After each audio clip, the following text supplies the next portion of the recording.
So the words that you see here today in our design read all Black, trans, queer, non-conforming, woman, disabled, and imprisoned lives matter. Because these are lives, these are identities that don't always make the news media when our lives are in danger. We have to protect ourselves, and to protect ourselves, we have to name ourselves.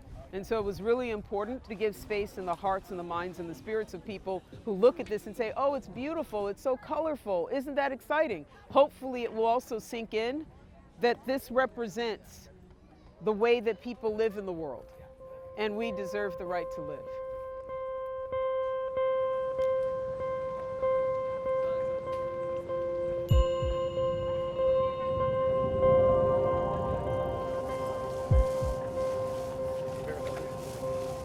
Pride historically was a riot.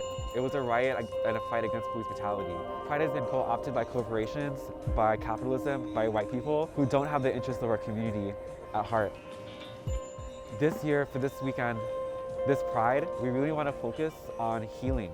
This collective art project, we have over 100 artists here to support this project. Putting a message out, not just to Oakland, but to the whole world, that all Black lives matter. And what does that mean? That means queer people, trans people, women, disabled, non-binary, and imprisoned lives matter too. And there's so much stigma and hate on all these marginalized identities, and we're making this message to say that we matter and that liberation for us all needs to happen. It needs to be intersectional and must include everybody, otherwise there's no liberation for any of us.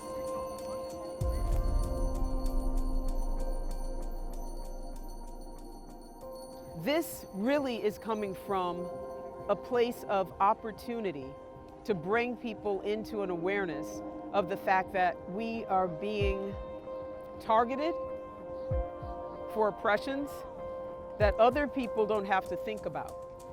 And it's not because we are bad people. It's not because we're unhealthy people. It's simply that we are not people who are given the kind of platform to say our lives matter. I am Black. I am chocolatey. I love my skin color. Unfortunately, the language teaches even little ones to see my body as weapon, which also makes me a target, just simply being. So it's really important to have allies who are not Black skin, who do not carry the kind of target that my body does, and I shouldn't have to carry that. There's still a lot of anti-Blackness that happen, and I appreciate the allies that we have. A lot of people don't really know what it means to be an ally to Black trans people or to be an ally to Black people, and I think that the first thing they could do is get with other white people and learn about their own whiteness and their own privilege and their own lineage around the violence and the dehumanization that has been perpetuated on Black people for centuries. But if you're willing to learn, then there's people out there that can teach you.